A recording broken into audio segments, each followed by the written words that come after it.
በስመ አብ ወወልድ ወመንፈስ ቅዱስ አሐዱ አምላክ አሜን። በስመ አብን ወልድን መንፈስ ቅዱስን ሓደ አምላክ ስንክሳር ሐምለ 5 እንኳዕ ንብርሃናት ዓለም ቅዱሳን ጴጥሮስ ወጳውሎስ ዓመታዊ ናይ ዕረፍቲ በዓል በሰላም ይብጽሕኩም። ፍጡር እንትኸብር ካብ እመቤታችን ቀፂሉ እዚኦም ቅዱሳን ዝኣክል ዝኸብር የለን ወይንም ኣይክህሉን።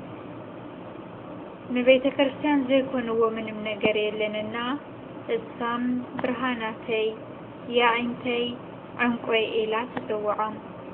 ቅዱስ ጴጥሮስ ሊቀ ሐዋርያት ወዲ ዮና ስምዖን ጴጥሮስ ኬፋ ተባሂሉ ብጎይታና ንጹሕ አንደበት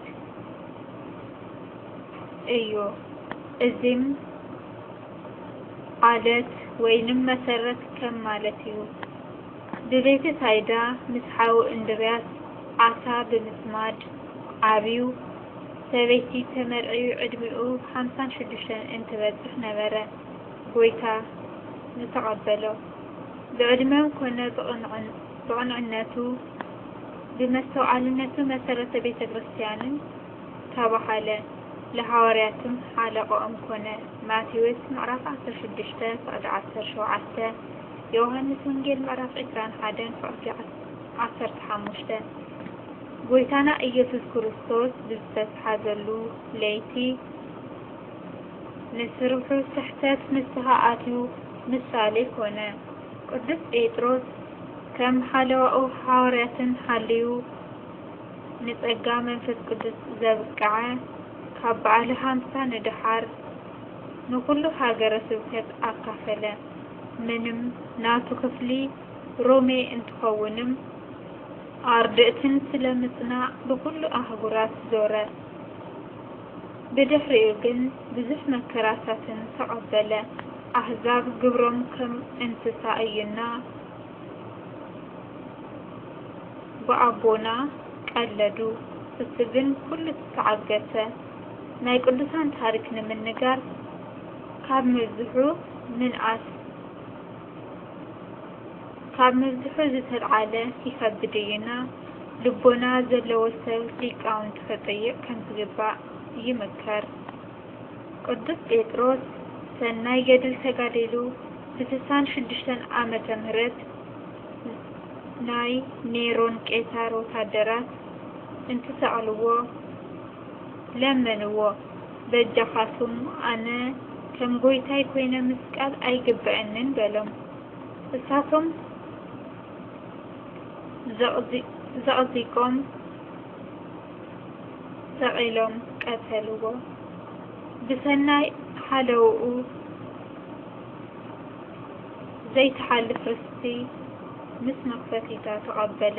ብሰማዕትነት እንተዓረፈም ዕድሚኡ ናብ 88 ኣከባቢ ደሪሱ ነበረ።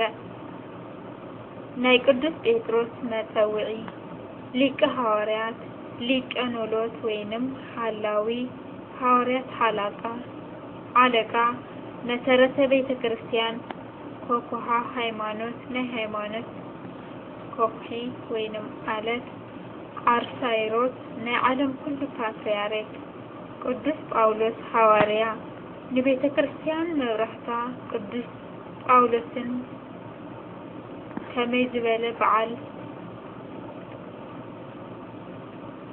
ዝበለ ቋንቋ ይገልጾ። ስለሱ ምንጋር መጽሐፍ ዝኽእልስ ከመይ እንታይ ዝበለ ሰብ እዩ። ናይ ዓለም ነገር እንትጽሕፍ ዝነበረ ኢድስ ከመይ ዝበለ ጽሕፎ እዩ። ይልቁንስ እሱ 14 መልእክታትና ግብረ ሐዋርያትን ምምልካት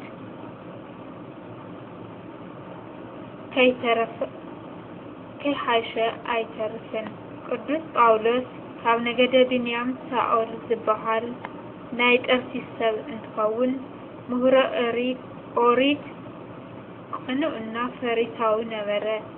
ጎይታ በደማስቆ ጎደና ጠዊዑ በሰለስተ መዓልቲ ፍልሊ ምሩጽ ኣቕሓ ገበሮ። እዚ ዝኾነሉ ብ42 ዓመተ ምህረት ጎይታ ዝተዓረገ ብ8 ዓመት እዩ። ዳሕራይ ብርሃን ኮይኑ ኣብርሀ፣ ጨው ኮይኑ ደሞ ኣጥዓመ። ካብ ኢየሩሳሌም እስካዕ ሮም፣ ካብ እንግሊዝ እስካዕ ኢልዋሪቆን ናይ ዓለም መጨረሻ ወንጌልን ሰበከ። ስለ ወንጌል ተደብደበ፣ ተኣሰረ፣ ብሓዊ ተቃጠለ፣ ብእምኒ እውን ተቐጥቀጠ፣ ብጦር ተወግአ።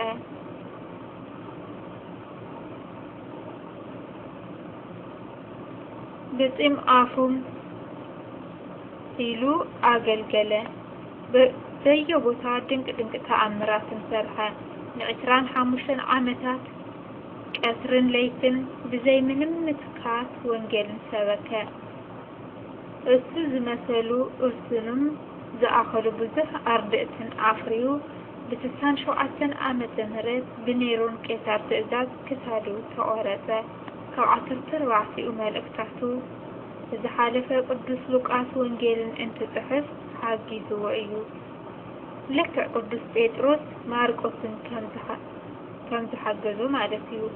ናይ ቅዱስ ጳውሎስ መጸውዒ ሳውል ካብ እግዚአብሔር ዝተውሃበ ልሳነ ዕረፍት አንደበቱ ከም ሽቱ ዝጥዕም ልሳነ ክርስቶስ ናይ ክርስቶስ አንደበት ብርሃን ዓለም ማህተተ ቤተ ክርስቲያን ወይንም ናይ ቤተ ክርስቲያን መቅረዝ ናይ አሕዛብ መምህር መራሒ ወይንም ናብ መንግስተ ሰማያት ዝመርሕ አእትዋቲ ብምስጋና ዝተመልአ ንዋይ ህሩይ ምሩጽ ኣቕሓ መደሻ ለአጋንንት መናፍቃን መርስ ወይንም ወደብ ዛህን ጸጥታ ነቃ ህይወት ናይ ህይወት ትምህርትን ካብ አንደበቱ ዘፍለቀ ዓዘቕተ ጥበብ ናይ ጥበብ ምንጪ ባሕሪ ፈዋሲ ድውያንን ዝፈወሰ ጎይታና ልዑል እግዚአብሔር ካብ ኣቦታትና ብርሃን የብርሃልና ካብ በረከቶም ይዓድለና አሜን። ሐምለ 5 መዓልቲ ዝኽበሩ ዓመታዊ ቅዱሳን በዓላት ቅዱስ ጴጥሮስ ሊቀ ሐዋርያት፣ ቅዱስ ጳውሎስ ብርሃነ ዓለም፣ ቅዱሳን 72 ኣርድእ ናይ ሎሚ ኩሎም ይሕሰቡ፣ ቅዱስ ሳቁኤል ሊቀ መላእክት፣ ቅድስት መስቀል ክብራ ናይ ቅዱስ ላሊበላ ሰበይቱ፣ ቅዱሳን ዘደብረ አሳ፣ ቅዱሳት አንስት ዶርስ፣ ቃርያ፣ አቅባማ፣ አቅርባንያና አክስቲያና ናይ ቅዱስ ጴጥሮስ ተኸተልቲ። ወርሃዊ በዓላት አቡነ ገብረ መንፈስ ቅዱስ፣ ቅዱስ ዮሐኒ ኢትዮጵያዊ፣ ቅዱስ አሞኒ ዘናሂሶ፣ ቅድስት አውጋንያ ሰማዕትና ጻድቅ። ጌታ ኢየሱስን መልሶ እንዲህ አለው፣ የዮና ልጅ ስምዖን ሆይ በሰማያት ያለው አባቴ እንጂ ስጋና ደም ይህንን አልገለጠልህምና ብፁዕ ነህ። እኔም እልሃለሁ አንተ ጴጥሮስ ነህ፣ በዚች ማለት ላይ ቤተ ክርስቲያንን እሰራለሁ፣ የገሃነም ደጆችም አይችሏትም። የመንግስተ ሰማያትን መክፈቻዎች እሰጥሃለሁ። በምድር የምታስረው ሁሉ በሰማያት የታሰረ ይሆናል፣ በምድር የምትፈታ ሁሉ በሰማያት የተፈታ ይሆናል። ማቴዎስ ወንጌል ምዕራፍ 16 ቁጥር 17።